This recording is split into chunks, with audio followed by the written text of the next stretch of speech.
digital arena, epistemic challenges to the humanities in the age of AI, and entangled ecologies, human, non-human relations, global extractive regimes, and planetary crisis.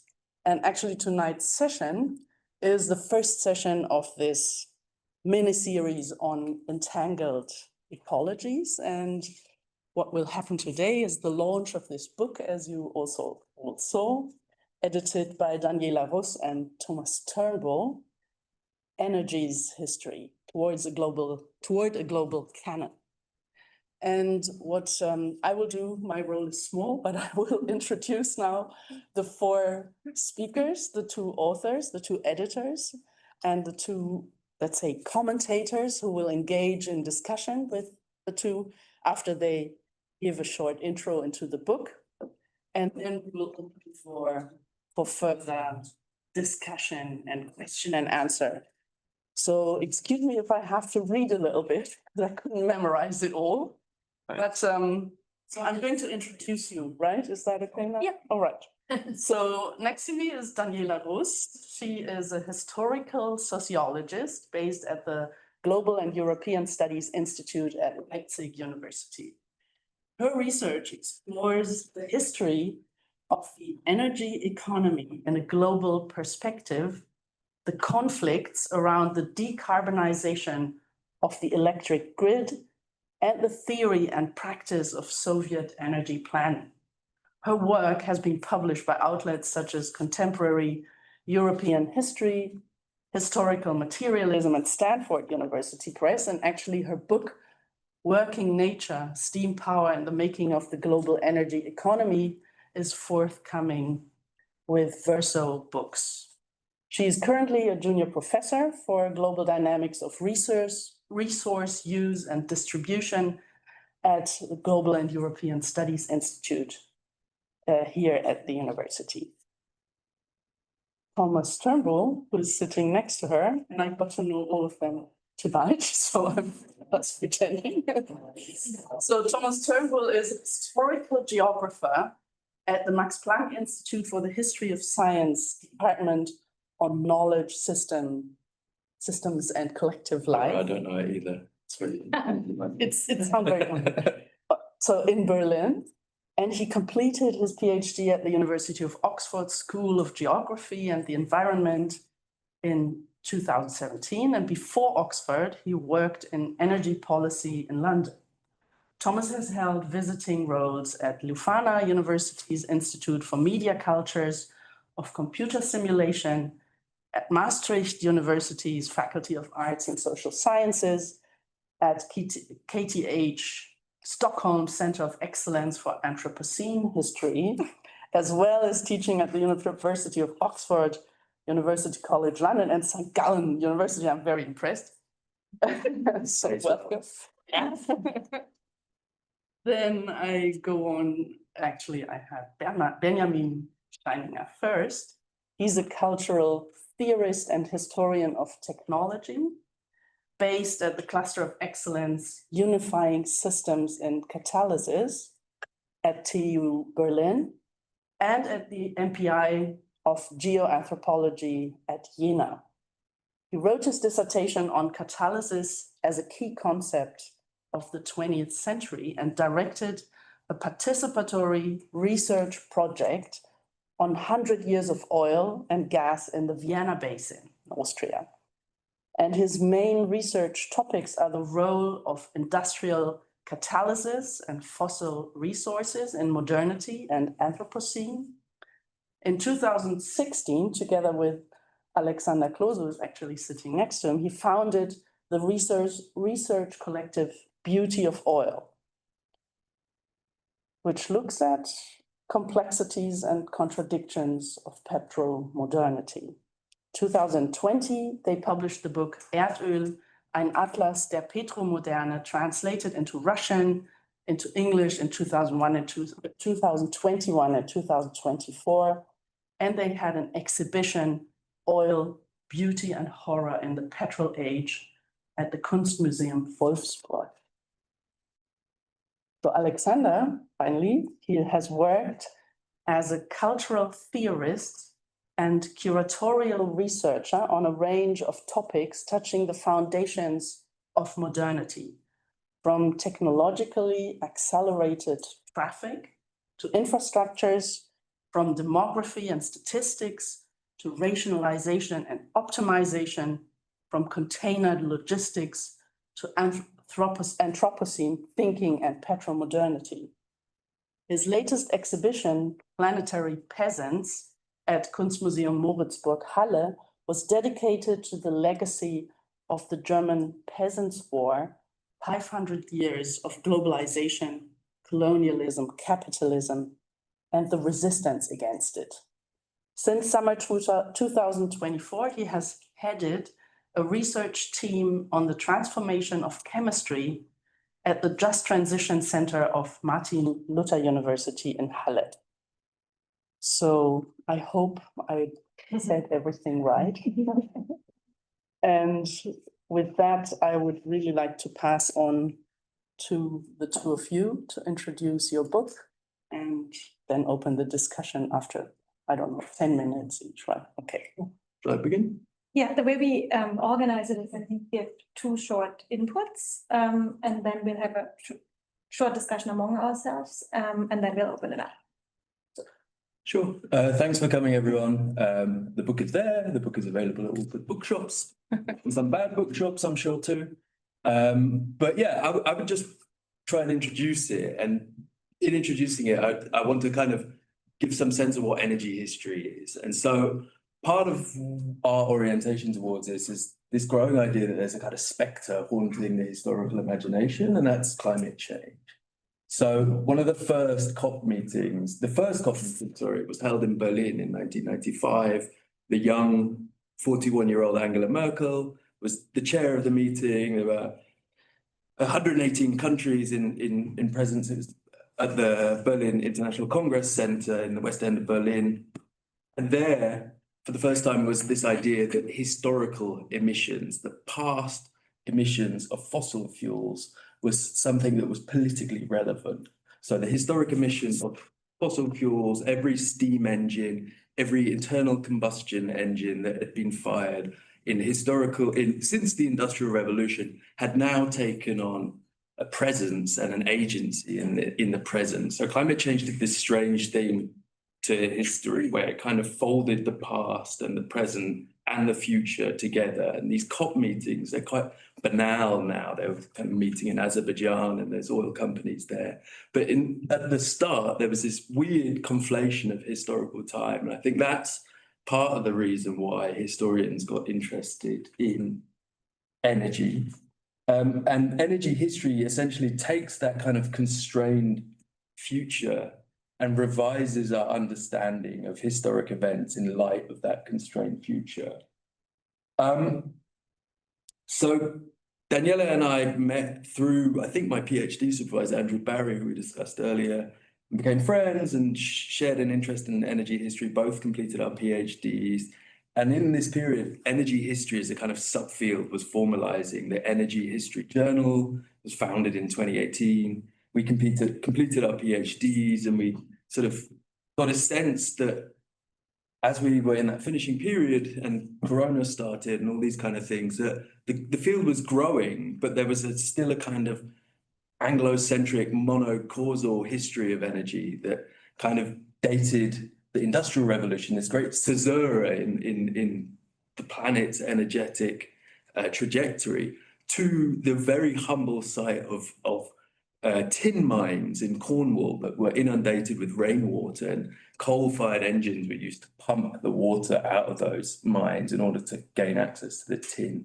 And this is around 1700, and this set up a kind of feedback loop where technology and energetic technology and fuel were used to create motive power, and this was the kind of kernel of industrialism.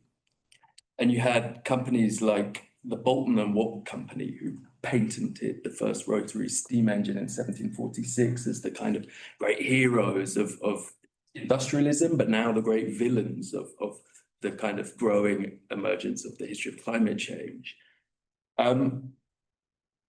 What these this sort of hagiography of industrialism and this kind of villain story of climate change didn't tell, and which Daniela and I were growing increasingly aware of, was that the story was more complicated.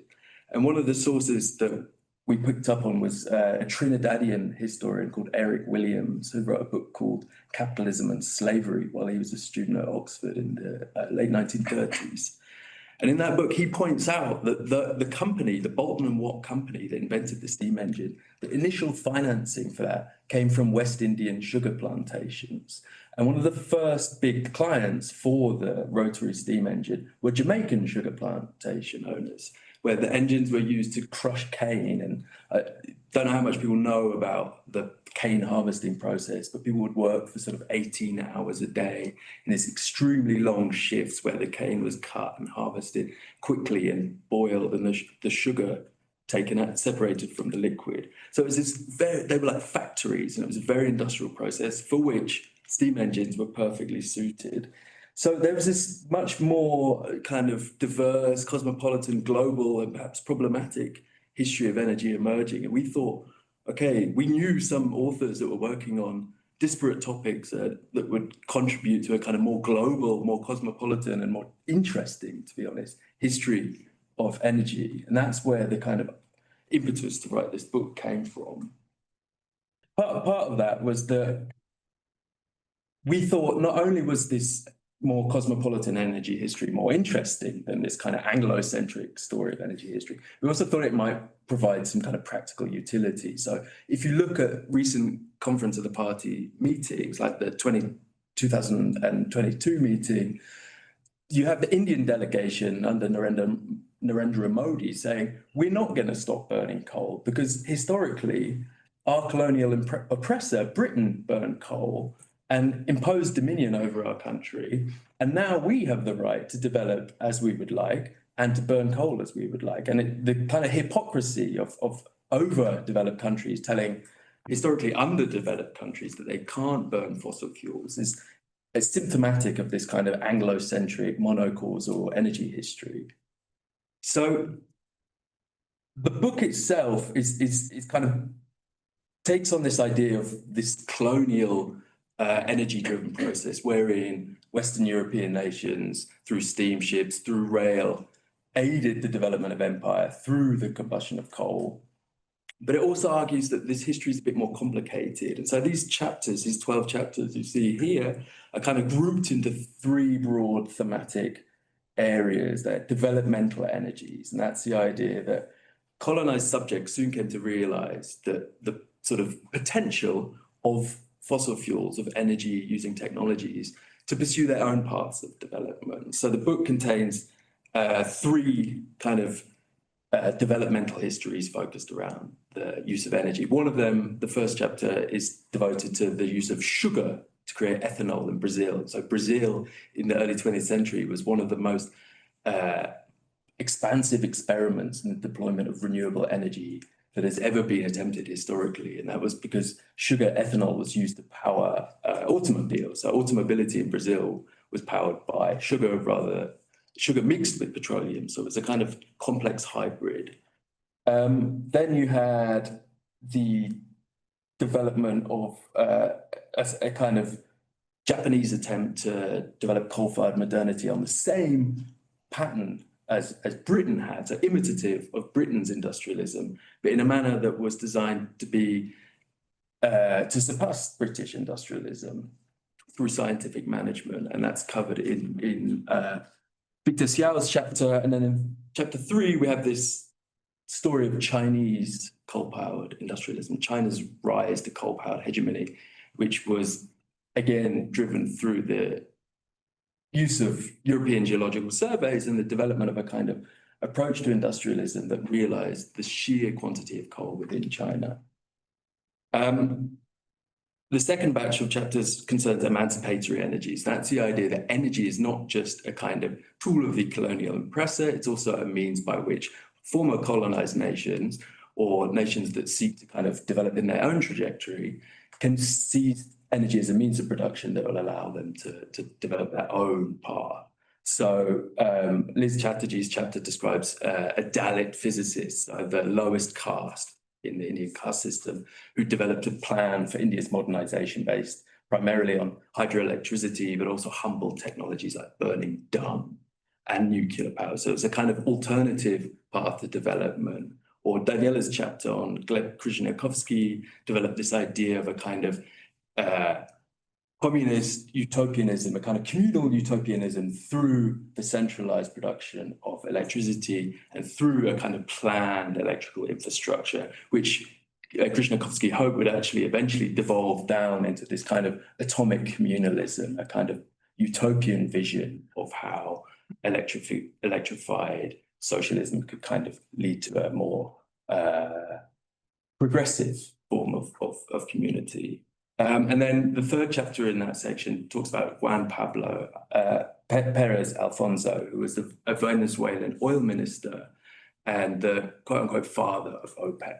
So he set out a plan for an anti-colonial approach to oil conservation that was essentially the blueprint for OPEC, the Organization of Petroleum Exporting Countries, who would then in the 1970s develop the oil embargo that would create this great shock through the global economy. So there's this idea that energy is not only the tool of the oppressor, it's also potentially an emancipatory tool. The third section of papers refers to the possessive apostrophe in the book's title, Energy's History. Energy itself as a concept has a history, subject to historical change. And that concerns a kind of pre-colonial thermodynamic-like concept called Nayama, which was developed in the Sudan, so what is today Mali. And Nayama is a kind of a theory that has many similarities to thermodynamics, but isn't couched in Western scientific terms. And it also kind of reflects this idea that the source that's presented in that chapter, which is chapter 9, Laura Ann Twagira, is a folk tale. So it's a Mande folk tale. Mande people live in that region, and the folk tale is about the transcendence of thermodynamic limits. So millet is cooked at a kind of supernaturally quick time, and an animal is shot with kind of crazy accuracy. And it's the idea that actually maybe many cultures have got what I call power fantasies, the idea that the strictures of energy can be transcended. We have like in medieval Europe, the land of cocaine, pigs running around with forks in their backs. And today we have perhaps the kind of liberatory myths of Silicon Valley. And so there's a whole set of chapters that explore the concept of energy. And yeah, so all those chapters, all the 12 chapters of the book follow these three thematic themes: the developmental, the emancipatory, and the ideational. Maybe one, because you hadn't mentioned actually the structure of the book, but I can also do this. Sure.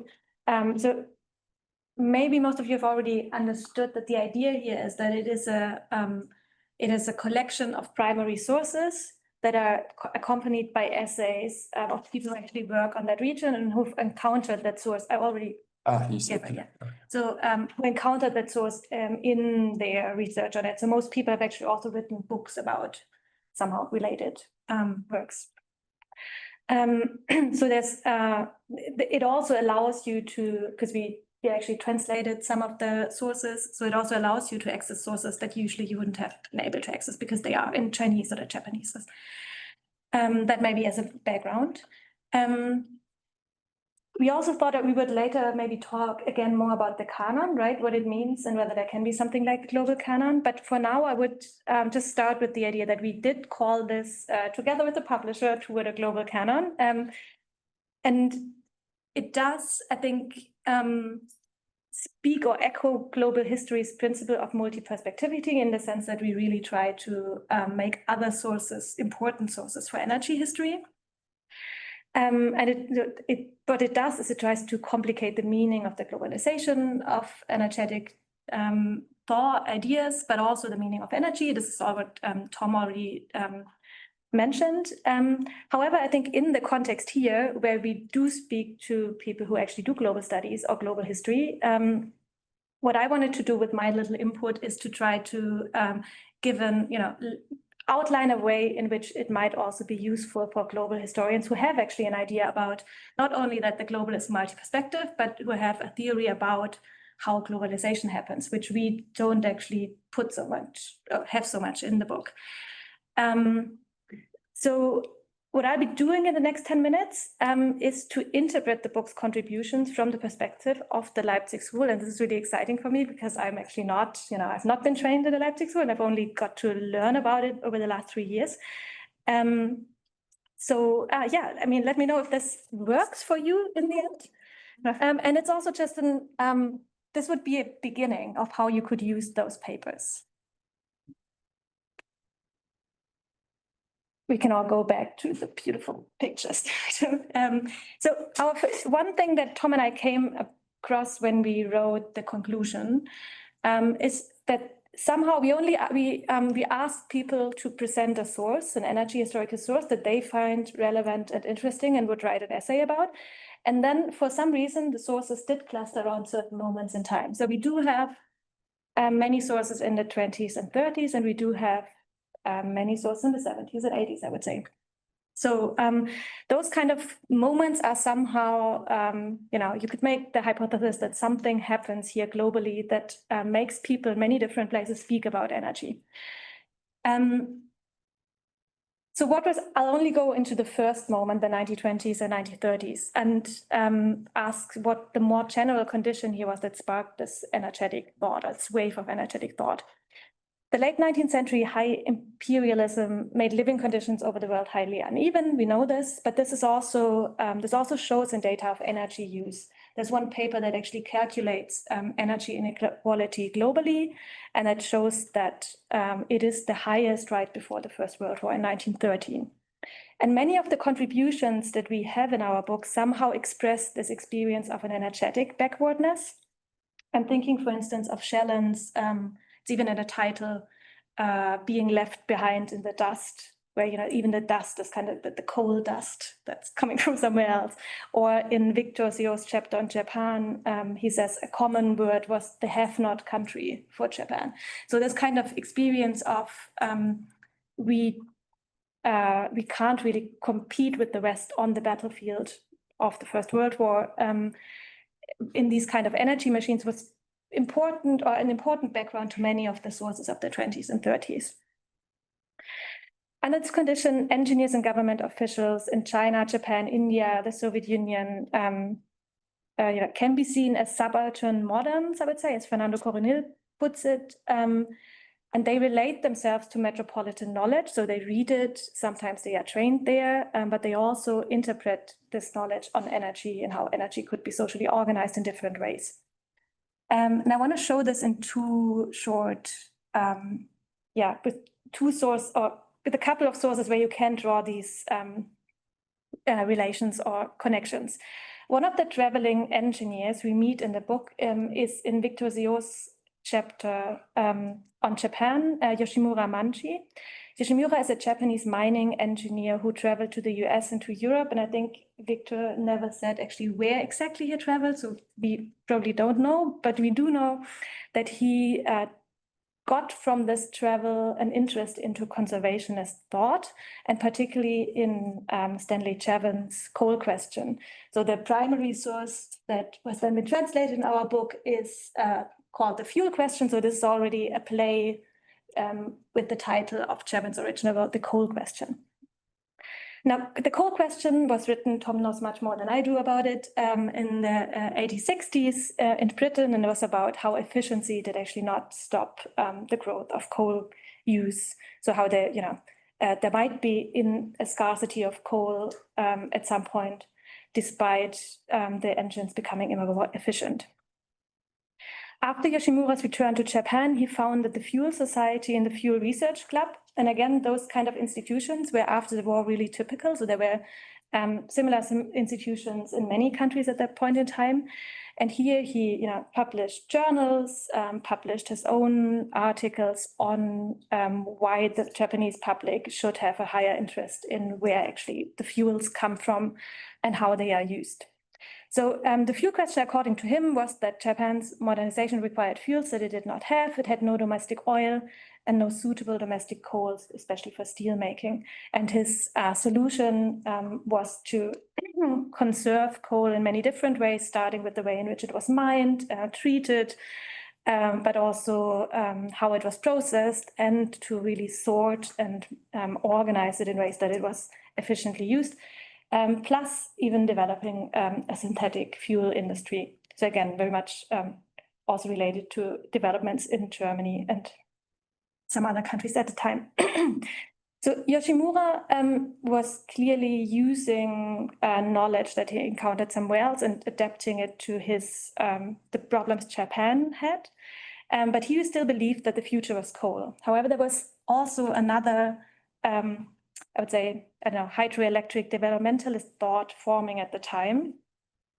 And here I'm now reading 3 chapters, the chapter on India, the chapter on the Soviet Union, and a chapter that was planned but was never delivered on Palestine together, where you could draw this kind of map where you see a pattern of where engineers go at that point in time. So we could start here with this Polytechnical Institute in St. Petersburg. It's actually 2 different institutes, Technological Institute and a Polytechnical Institute, which were set up in the late 19th century and meant to train the elite that would modernize the Tsarist state. But then at the same time, they became a hotbed of revolutionaries. The kind of knowledge they were taught there was supposedly highly integrated and interdisciplinary, training across different sciences and economics.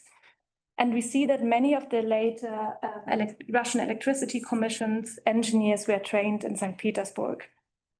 We also see that many of them working in Goelro at some point in time worked for the German electrical industry, either for Siemens or for AEG, or in the German electrotechnical companies in Russia. And these engineers understand themselves to realize the most modern electrotechnical development that is sometimes not possible to realize in a capitalist country. And this would be large-scale, regional, integrated, productive complexes.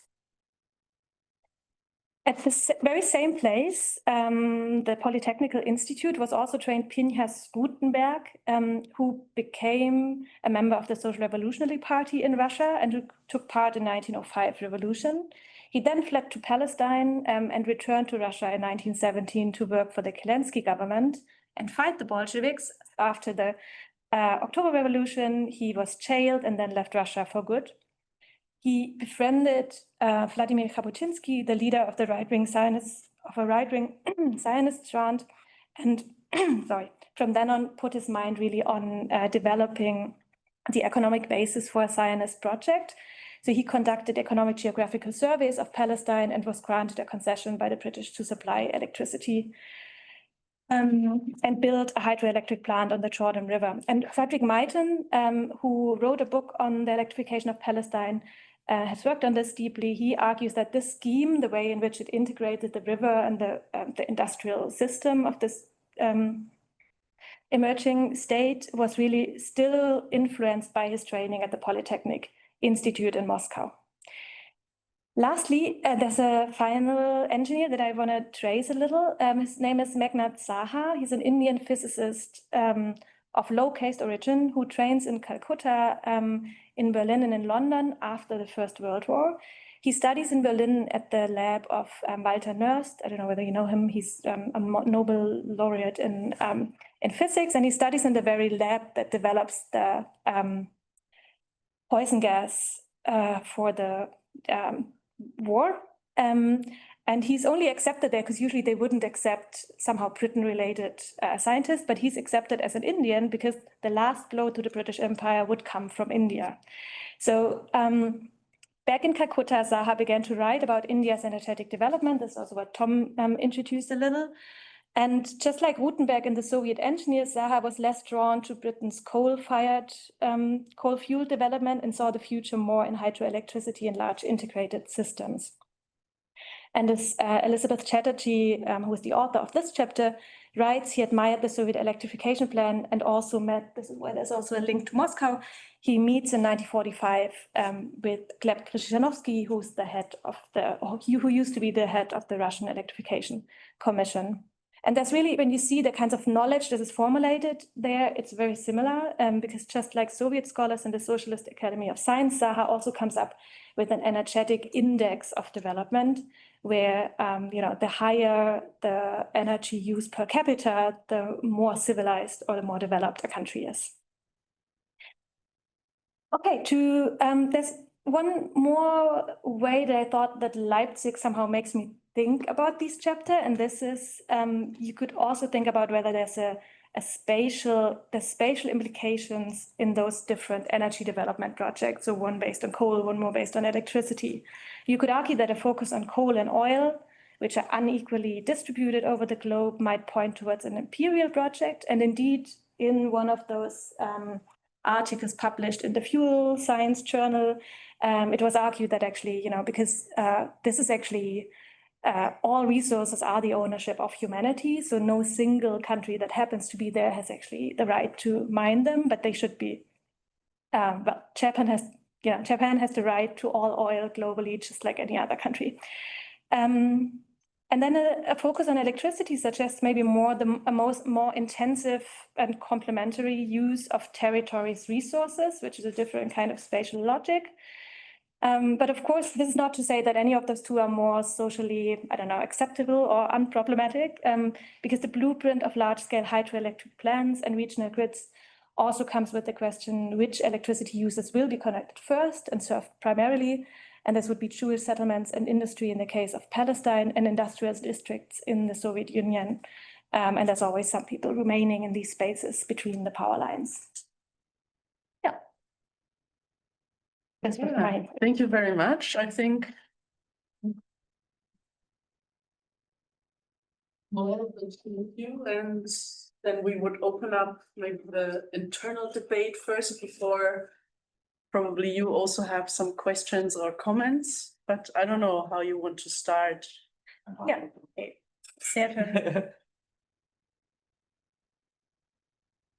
Alexander, you What question? Yeah, we have some questions, but we still don't know what to start. First of all, the whole approach with this, the confidence into the sources and to dig into these very situated histories, and to go around the globe, and also to go through the categories of sources. You went through the chapters, but you didn't really mention that it's not only geographies, but it's also very, very different kinds of sources. Something a politician, or okay, you mentioned the folk tale, but so you somehow decipher with your sources where energy plays a role, and how. So of course this reminded us very much of our atlas making, and to this way of collecting practices, intellectual practices, not only from the sciences, but also from various fields, and to develop a different type of knowledge about this. We found this figure of the atlas. Of course, you as a geographer are familiar with the concept. Very intriguing, because it puts under one umbrella so many different types, and then you come up with this idea of the canon, which is then something. On the one hand, you open up something that shows the important and very, very mundane sources together, but canon talks then more for putting this, maybe creating something really like a discipline, and so maybe this is something for the beginning, because you have this great variety, but yet you talk about or you sound like of institutes.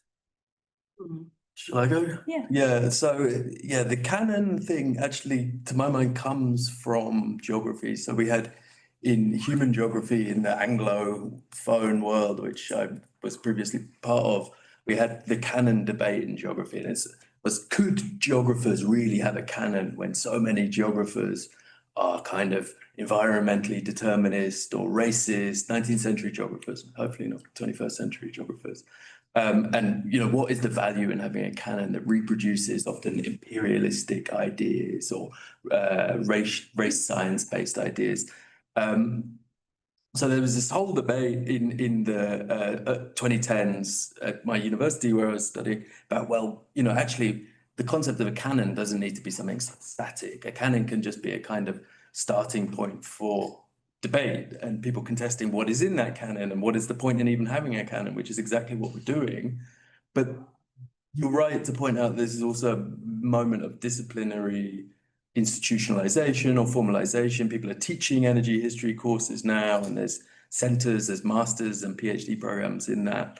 And I think the idea of the canon that is presented in the book is sort of designed to challenge a kind of fixed set of texts, normally by Western European great men. And so we introduce this idea of a volatile canon. So a canon that is both flammable in the sense of volatile, but also volatile as in it can change. There's no hierarchy. There's this diversity of sources from kind of fuel research publications from Japan to folk tales from Mande culture, which was non-literate at the time. Or we even had an idea of having a children's comic book series about hydroelectricity in Egypt, but it didn't work out in the end. So the idea was that it's a canon without any kind of pretensions to kind of any kind of hierarchy.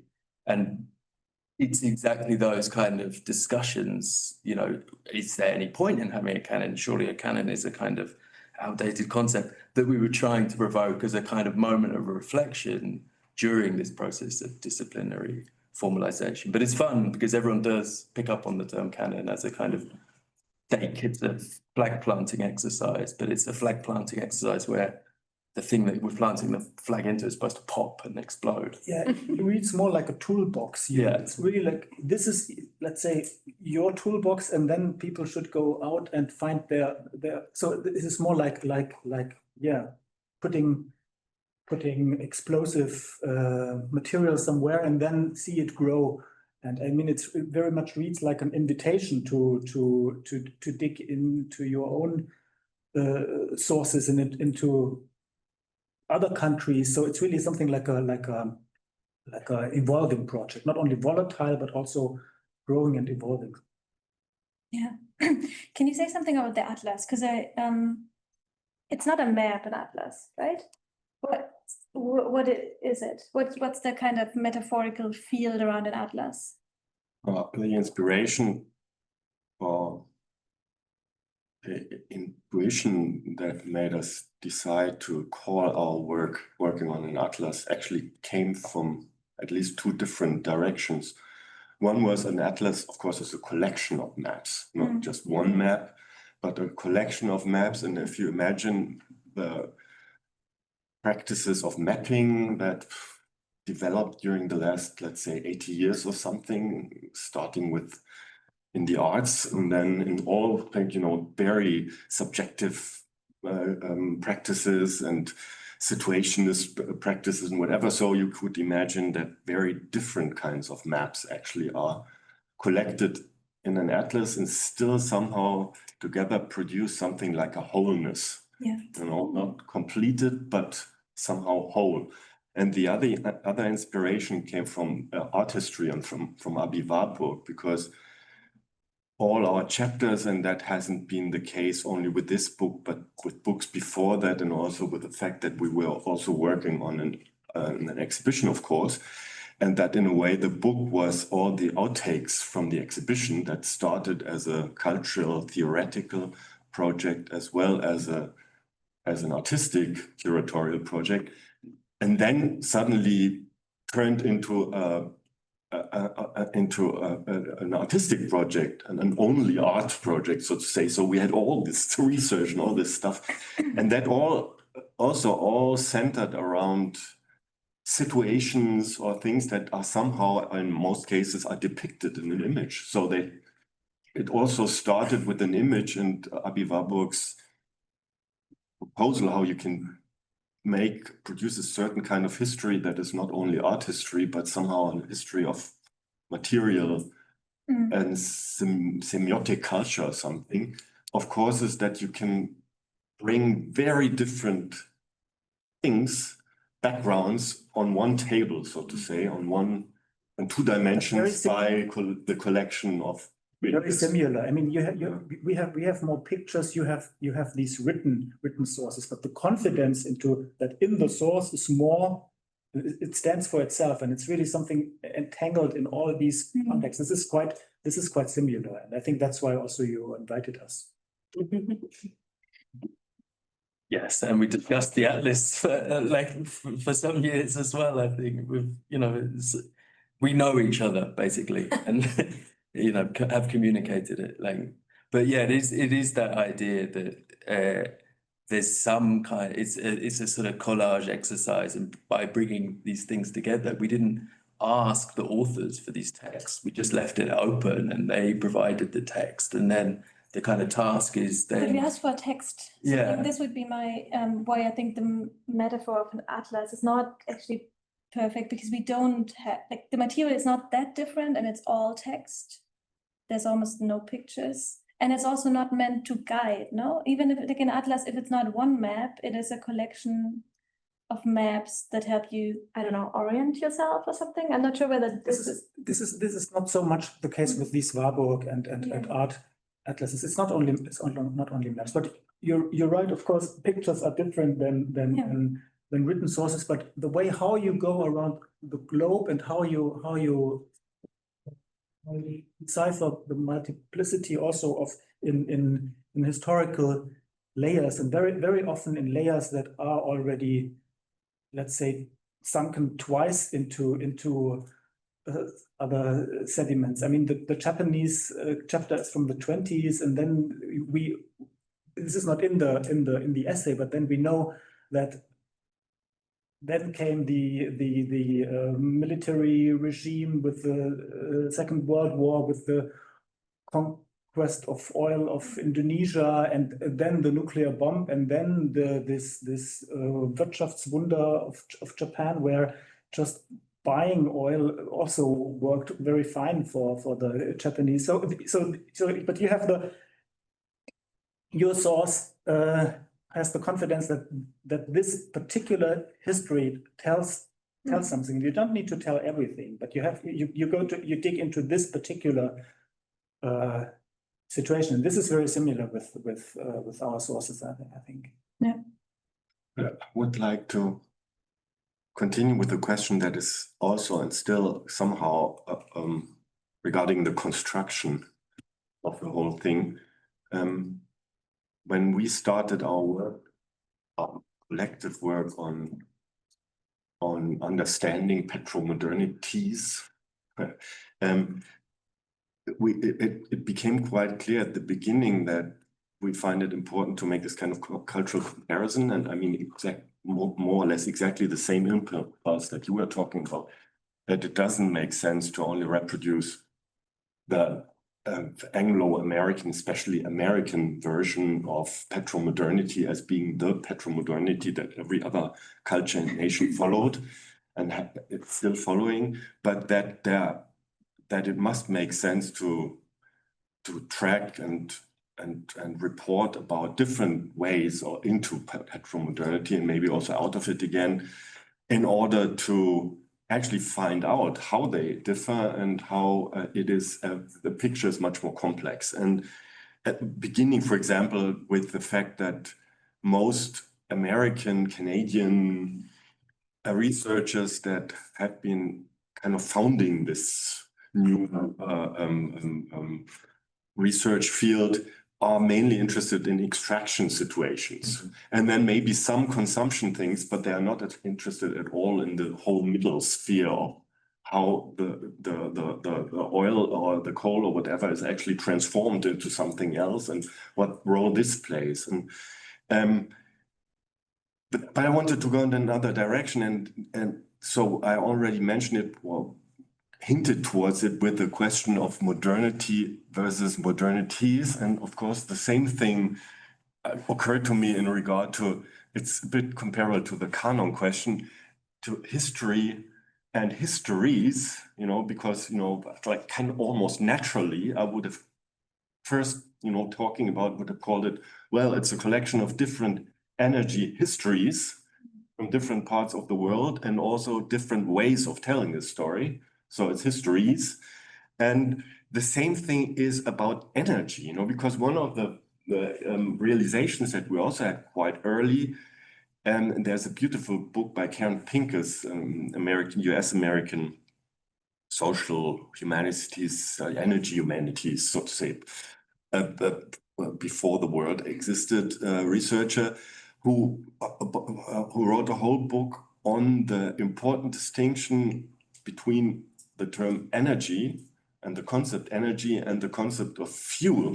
And actually in your slide, the Japanese guy, so to say, initially did it right, because we always argue at the moment against energy humanities, saying that energy actually is a term that blurs everything and is highly, utopian actually, or ideological, but concealing it in a traditional 20th century way.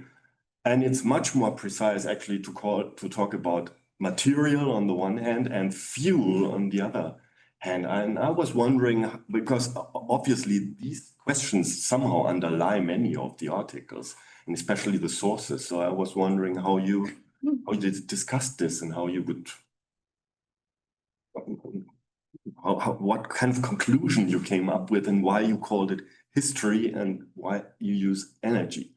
Yeah, and on history, I could go. So energy history singular rather than energy histories kind of scholars today pluralize out of respect for pointing towards a cosmopolitanism that is often more kind of symbolic than actually realized in a lot of people's work.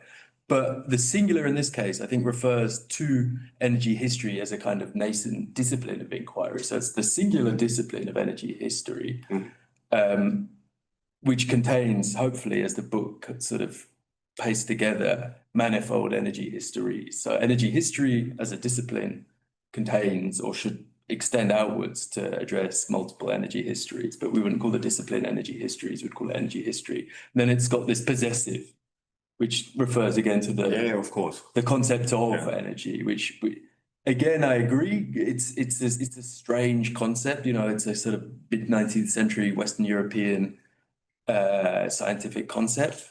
But it has, energy has this strange, it's a physical principle, but it has a strange metaphysical side to it. It's this kind of invisible force that connects and explains everything in certain renderings, or that's how protagonists speak about it.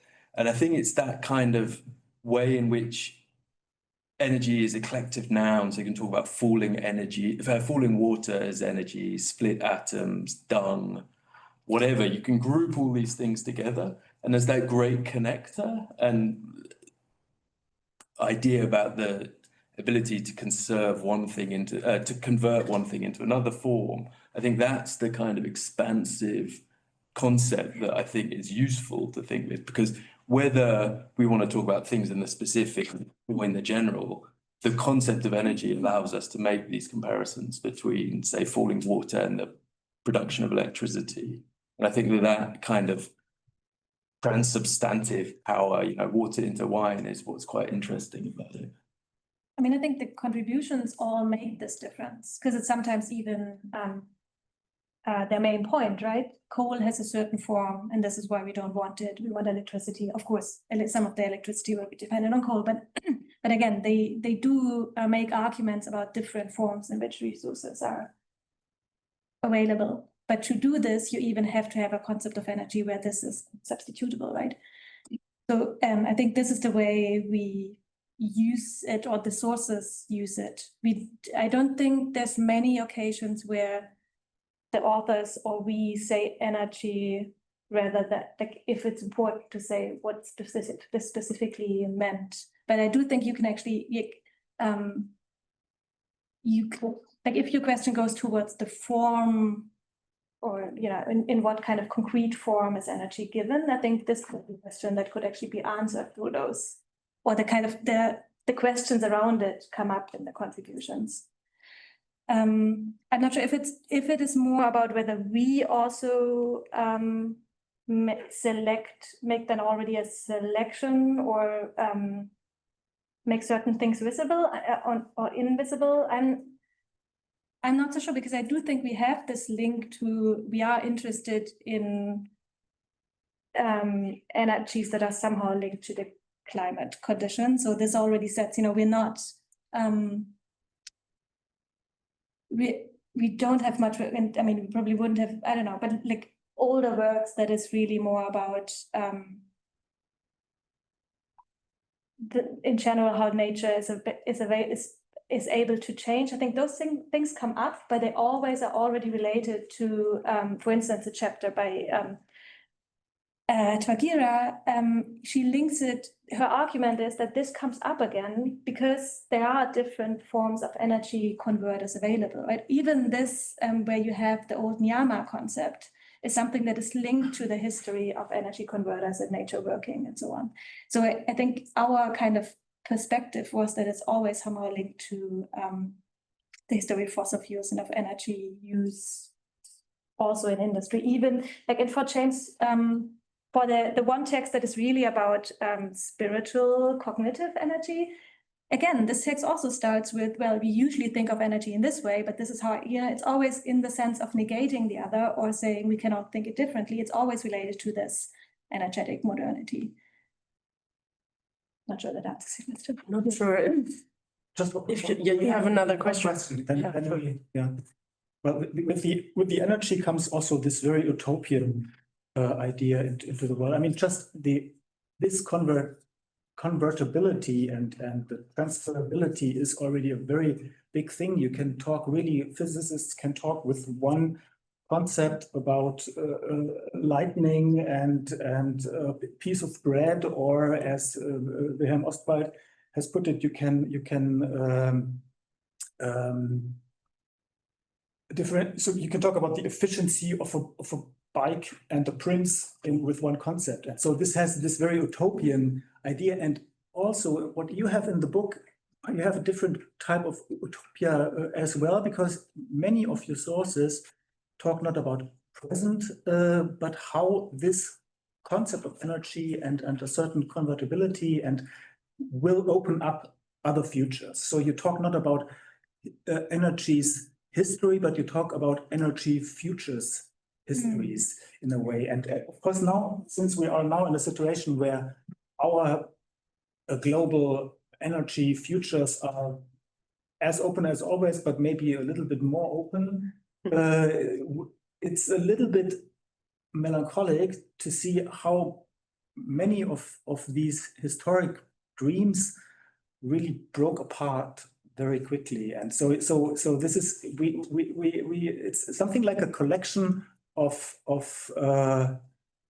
utopias that didn't realize or had faced severe problems. What does that say about the concept of energy and utopia? Because now if you ask technicians, then they say, well, history of science is important because we can learn so much from historic dreams, and this path, this road would have been so interesting to have taken there, and so on and so on. But it's more complex, as you would say, maybe. I mean, maybe first I would say it's not.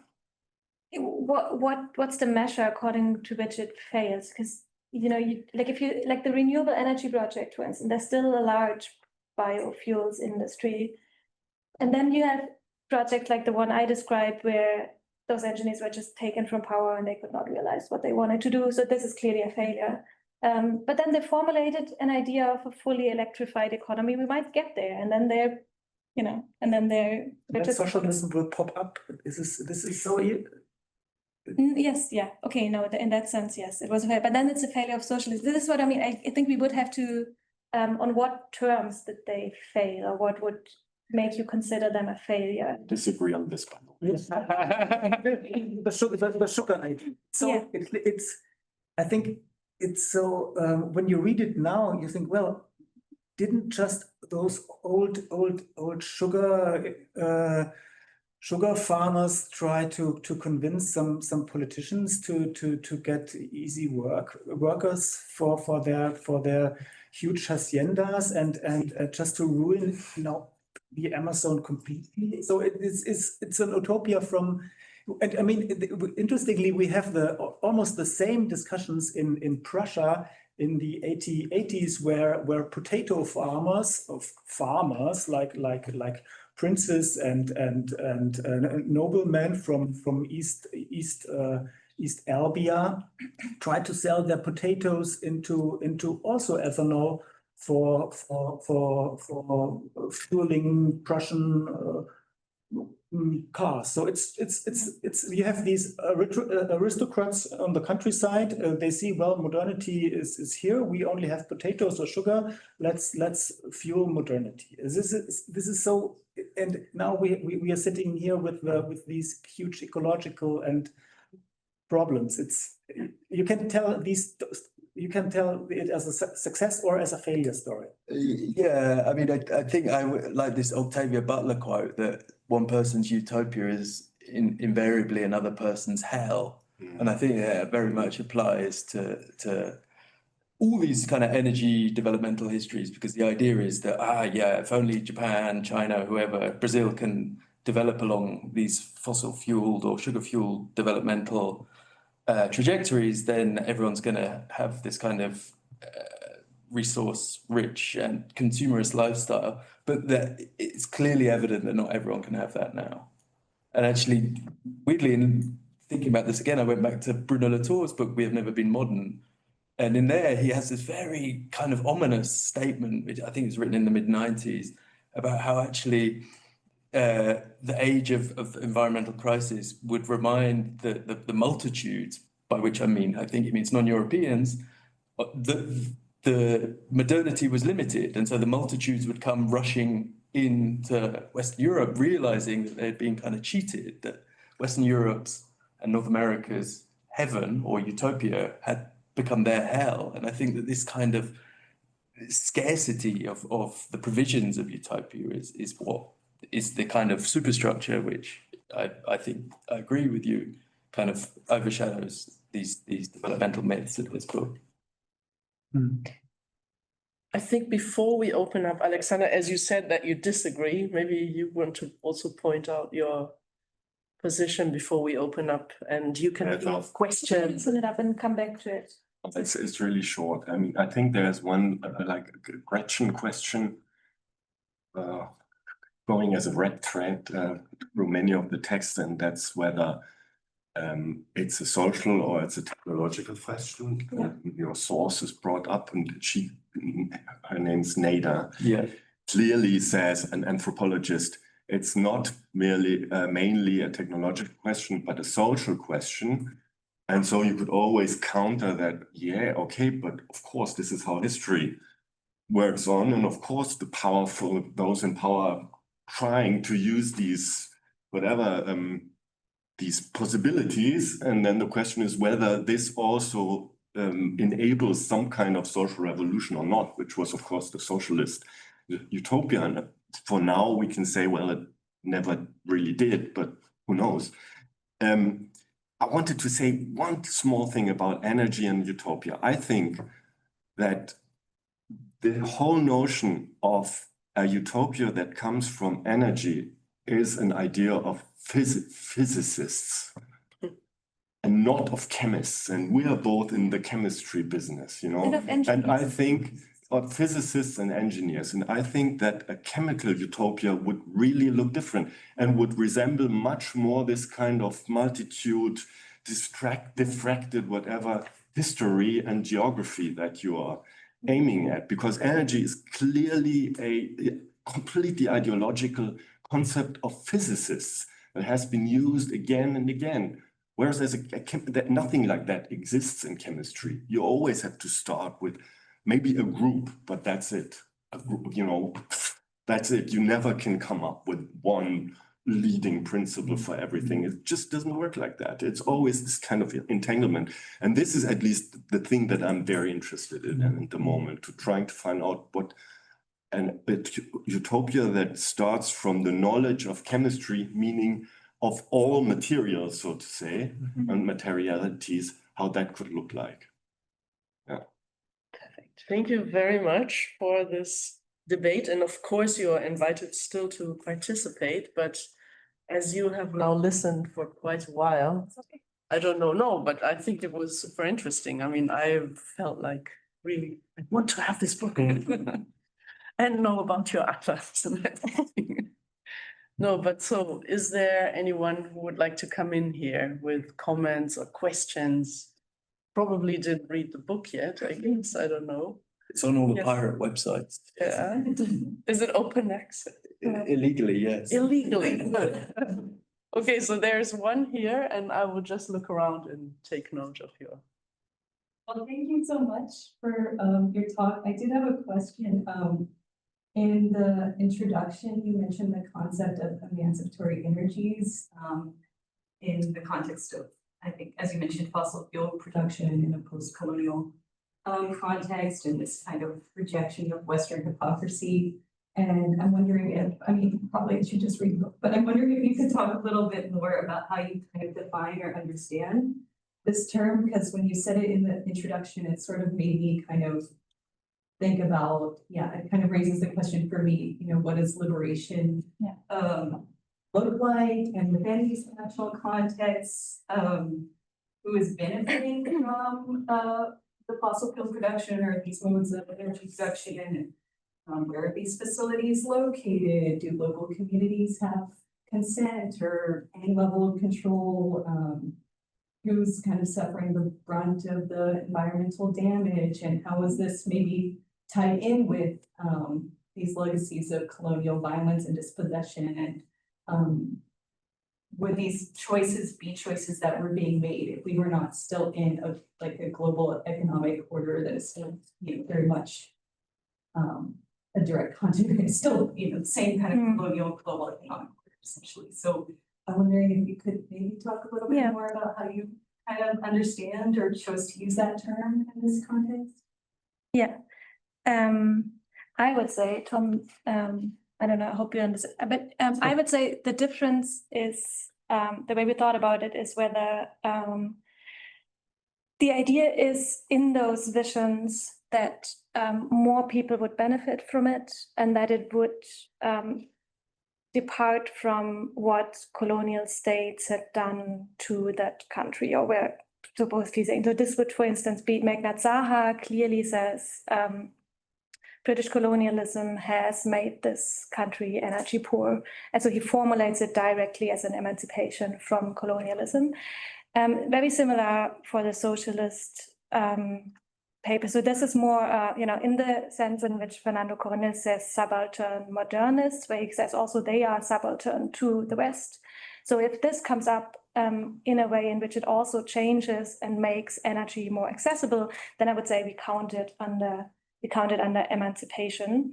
But you're right, and I think each of those essays addresses exactly, those are of course all elite people, right? Engineers in the government positions, and who would benefit from it and who would not. So if you read the chapters, I hope that you wouldn't find that it just takes the emancipation for granted that they claim, but it's still formulated in a sense of emancipating ourselves from these kind of conditions. And you're imposing whether they would actually take those choices under different conditions. You're absolutely right, they would not. Like those, a lot of them are still, like as you can see from the reaction to the First World War, a lot of it is we have to become more powerful and have oil for our tanks and so on. And of course, if they were in this global position, they would probably take different choices. So yes. Yeah, it's very much an actor's category, this emancipatory rhetoric. It's not, I don't necessarily think, okay, I don't know. Emancipatory, I don't. But I think it's both. It is, you have to take seriously that it did emancipate them from some conditions under which they were before, without saying that's why they didn't dominate other people at the same point in time. I think it's actually both. So I would, Generative disagreements Yes. among others, as ever. Yeah, good. I add something to that. Of course, also had this emancipation question quite a lot in our project, and thing was that we always put the emphasis on the emancipatory powers of this economic system, let's put it that way, within even, like the heartlands of petromodernity. And then also, of course, that if you look at like Persia / Iran or in countries like that, everywhere you have these kind of beautiful blossoming phases, at least, where you see something is generated there. Of course, it costs something, but still, so these are tales of emancipation, I would say. But then on the other hand, of course, there's something else, and that's the question of colonialism / post-colonialism. And to my understanding, from a radical interpretation of the Anthropocene situation today, this, of course, is not only a question of people colonizing other people, but it's also a question of people colonizing the earth, as resources and so on. And it's quite obvious that all these emancipatory strategies are a continuation, or probably in most cases even worse, an expansion of a colonial regime. That's of course a flaw. And also not colonial system works in that respect. Let's look to Venezuela, where the whole thing completely didn't work. So I mean, Well, it worked for a couple of decades. Well, but not in the last decades. No, but it worked for a couple of decades. I mean, Again, what is definitely did. I mean, they had a beautiful petromodernity there, but only for a couple of decades. Yeah. Maybe I can come in with a question, if I may, because I worked on oil extraction in Chad in Central Africa, and actually at that time, talking about colonialism in some way, there was an idea to prevent the Chadian state or the Chadian people from this so-called curse of oil, that only the rich would be profiting, and that there would be more war, and that there would be the poor would get poorer and the rich richer, and so on. So there was this model, I don't know if you followed that, the World Bank, together with several, I think 100 or even NGOs, thought of a way of preventing this curse. So they had a model of fair revenue distribution in Chad. And we looked at, when we did this research, we looked at how this World Bank idea of installing a law, they called it the Law 001. So it was the law of how these revenues of oil should be distributed fairly to produce development. And there was this hope of oil, right? And soon after, the rebellion and war in Darfur broke out, and the Chadian government used the money to buy weapons, to strengthen the army, and so on.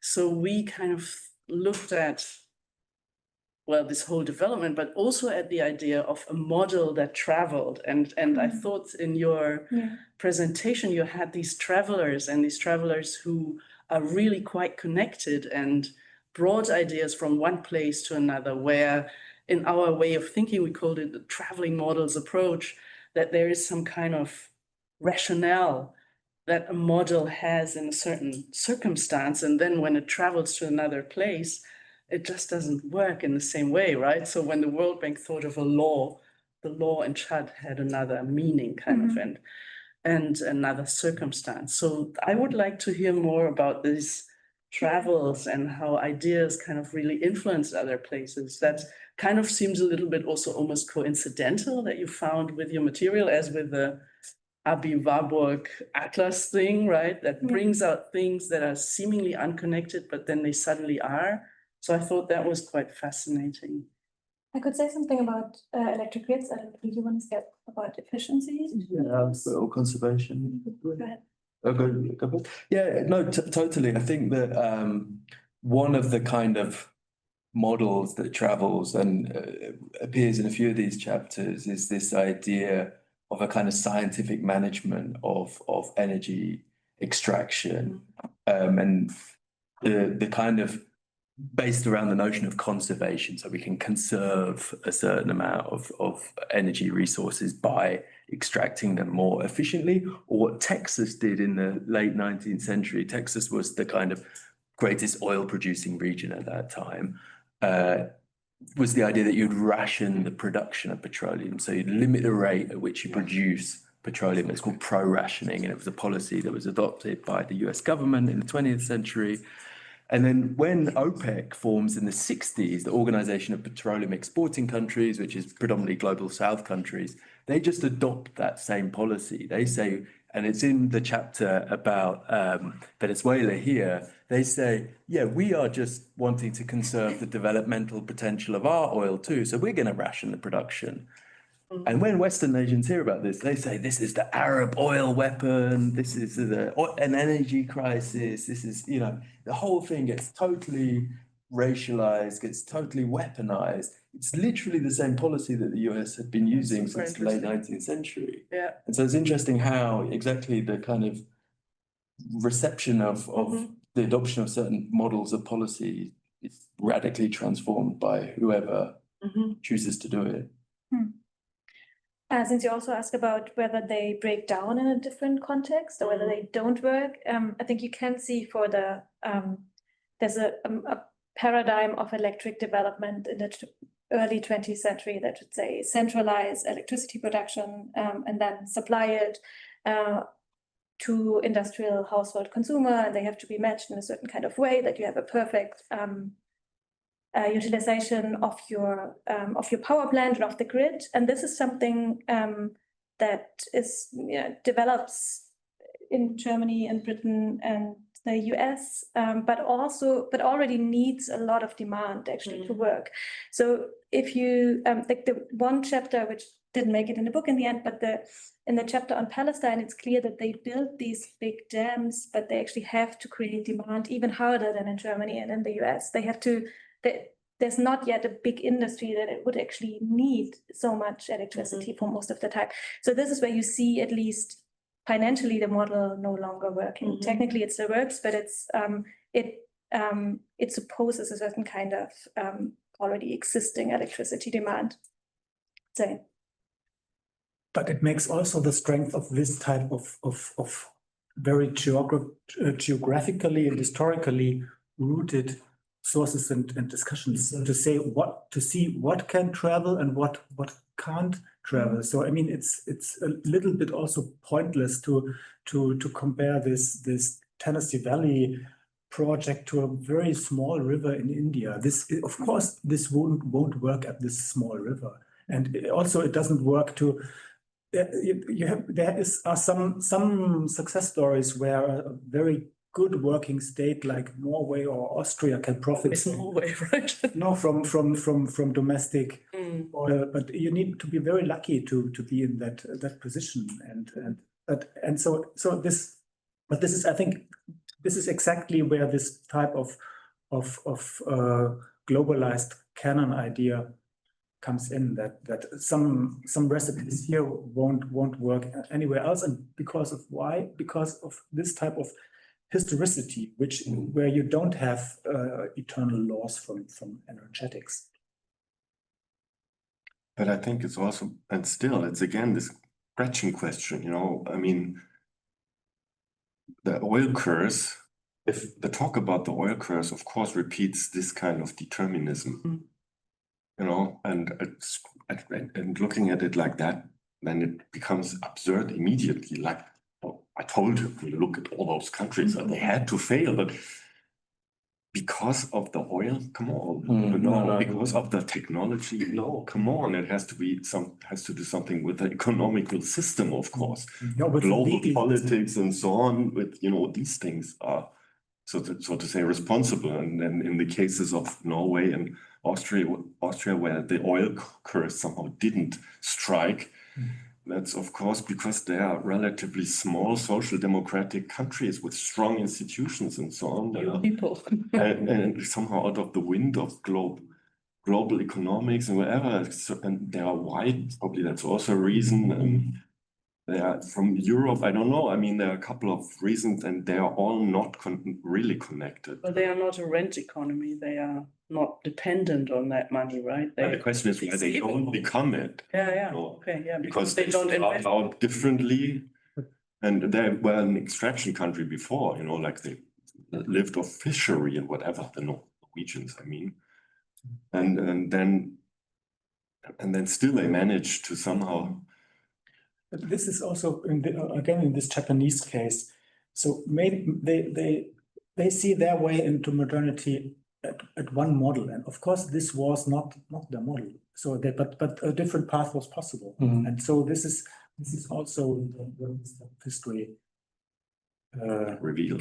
Can tell, and just because someone in 22 thought that England would be the model for everyone, well, it wasn't. People, are there questions? Are there further comments? Oh, yeah, sorry, I didn't see your hand. Yes, thank you for your great presentation. And my question is about the concept of energy, like in the primary sources. Do they really talk about energy, or do they use the term power or work? Or is there a point when this change, like when they use this general physical idea of energy? Like, can you say something about this? Maybe in the you said they are translated from the Some of the sources. some of those are translated. So it's, I don't know, it's difficult in which like terms they have in their native languages for energy, but is there a change or is there development?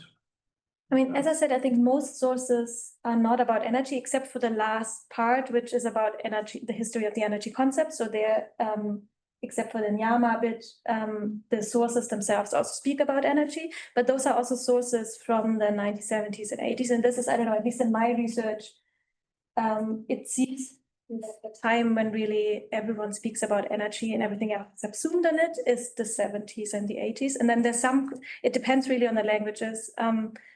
Some languages have still force and Kraft, like Scandinavians, Germans have still Kraft for a long time.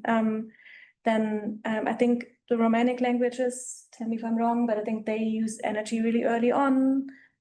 So there's, it depends on the languages, but I think on this globally acceptable discourse, I would say the 70s. The sources themselves, I would say, are more concrete. I'm not, I think they mostly say not even energy, but say what they mean, like electricity or fuel, or I don't know whether you got another impression from that, but it seems to me they speak about concrete things and not so much about energy. Maybe because in the German context, for example, with this Robert Meyer ideas, this guy traveling to Indonesia and then discovering the concept of energy on his trip, there you have these tales about how this concept came upon, but this doesn't play the role in your sources. And I'm not even sure, even at that point in time, you might call it Kraft, right? I'm not sure whether he speaks of energy. So there's a conceptual history and a history of the object that it refers to. And I would say this conceptual history, what it is, at least in this engineering discourse, not like it's different from the history of science, it's different from the physics discourse. They already use energy much earlier, but in this engineering discourse, I would say the 70s and 80s, and this is also the moment when you actually when you calculate them comparatively and you have energy balances and stuff like that. I mean, there's of course Hausenergie. And yeah, I mean, that's the energeticist for sure, but I mean, and like we have now engineering sources mostly, and the question was whether they use it. I'm not saying no one used it earlier. There were energetists who defined themselves through the concept of energy. But in many engineering sources, the ones we look at, energy is not so important. They speak about, I don't know, fuel, craft, whatever.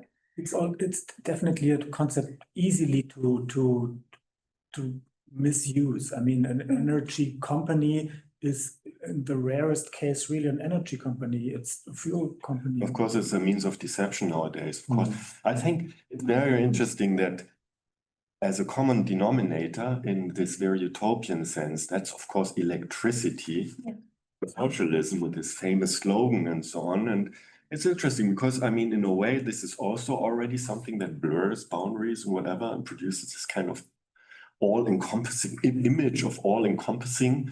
But then on the other hand, it's more precise because it's at least, quite precise term for, a specific energy form or something, whereas energy can, be basically everything.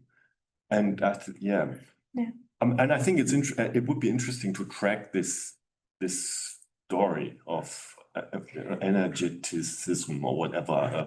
It did this a little in my book, and I would say that really important is energy comes up if you compare two of them, at least, you know? Mhm. So this is, A currency. yeah. So this is also why, for instance, for Krzyżanowski, energetics is this perspective that is not like in the capitalist countries where you have, you know, the Brennstoff industry develops independently of the electric industry. Energetics is the perspective that would think them both together. So energetics is also always comparing them and also managing them according to the ways in which they can be transformed into each other. At least from my research, I would say this is when it comes up. Thomas, did you want to say? Yeah, I could say something quickly. I don't know how much patience everyone has for more, but I will carry on. We have some 5 minutes. Okay, cool. We've got 5 minutes. Yeah, I mean, if you cast your mind back into the mists of Corona time, we were quite incensed by there's a historian of energy historian called Barak who wrote a book about energy use in the Middle East. And he had this sub chapter in his introduction called Against Energy. And it was sort of suggesting a little bit that energy was the kind of legitimating rhetoric of British colonialism in the region. And it was the kind of master code to understanding everything that was going on. And so we as historians should abandon the concept of energy as an analytic. And I was really annoyed by this because it just seemed so reductionist, just at the point at which we need to actually understand energy, partly because people are trying to sell us coal when it's actually green energy, or partly because energy is one of the metrics by which you're understanding uneven development at a global level. That's exactly why we need to retain the concept and interrogate it. And I think that partly the orientation of this book was directed towards the idea that actually you can't just abandon energy as a concept and dismiss it as a kind of imperialistic idea, because it's become historical protagonists now understand the world through this concept. And so you have to engage with them, with their conceptual understanding of it. And I think that it was a kind of reaction to a sort of crazy relativism by some people in our domain that seemed to take hold, and a sort of trendy radicalism that sort of unhooked itself from reality. And I thought that was one motivation for me particularly. Right back. Yeah, hook back onto reality. I kind of think, there is now a question because I thought this was a good final word, but please come in. Okay, so thank you a lot for presentation and congratulations on the book run to the Jewish of Ford. That Daniel have also mentioned briefly earlier that energy it have connection with the climate change, and we have COP meeting every year, and Germany was the first country who hosts the COP. And I'm curious through your edit or research on this book, if we're about to have a COP next year, what kind of key emerging issue or topic or recommendation, or maybe a chapter of your book that you were like the COP leader or participant to discuss about, especially if somebody come from a policy makers and they want to come to find inspiration and solution, and they want to reframe their policy on the energy management.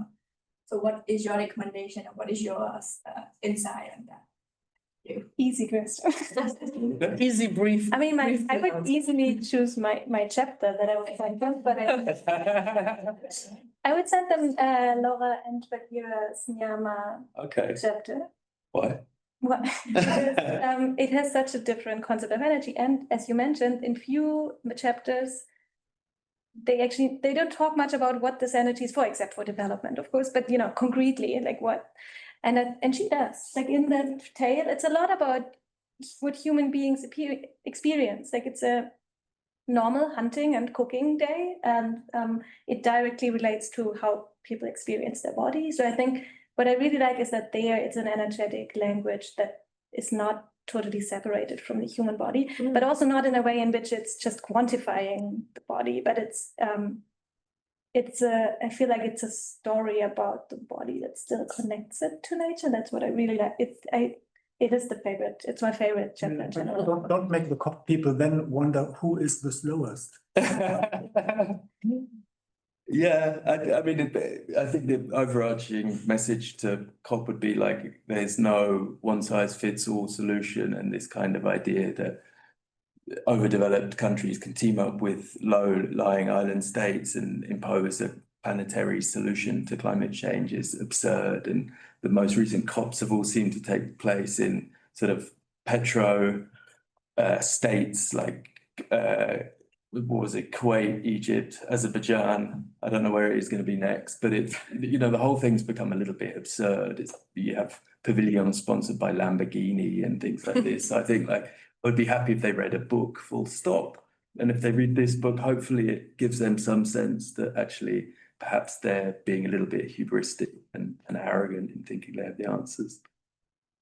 Okay. Can I add something to that? Because in your introduction, you already kind of hated those latest COPs. Yeah. And said they were boring. And I would really state the opposite. They are much more interesting because what we're in now is a messy transformation. I mean, that's dirty history. Yeah. This is how it happens. And, Yeah. you know, like the enemies are becoming part of a trajectory that goes in different direction. Of course, there's a lot of reason to mistrust them. But then on the other hand, they are really enormously powerful.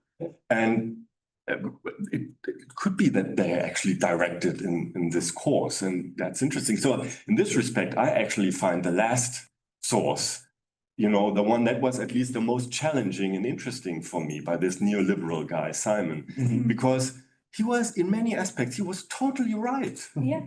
You know, about this tendency to project a very easy image where you know where the good things and where the bad things are.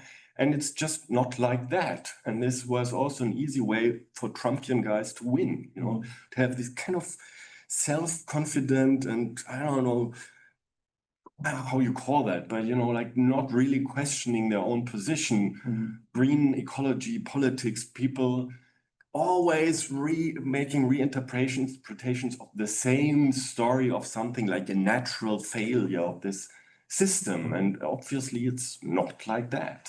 Hasn't been. I think because this is now a question with everyone giving a statement, Benjamin, would you also like to give a recommendation what to pass on to the next COP? Or Yeah, it's actually fun. Or maybe how we should do this.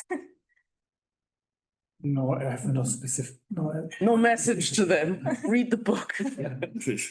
Thank you all very much for this fascinating conversation. Thank you for listening. So first an applause maybe to you.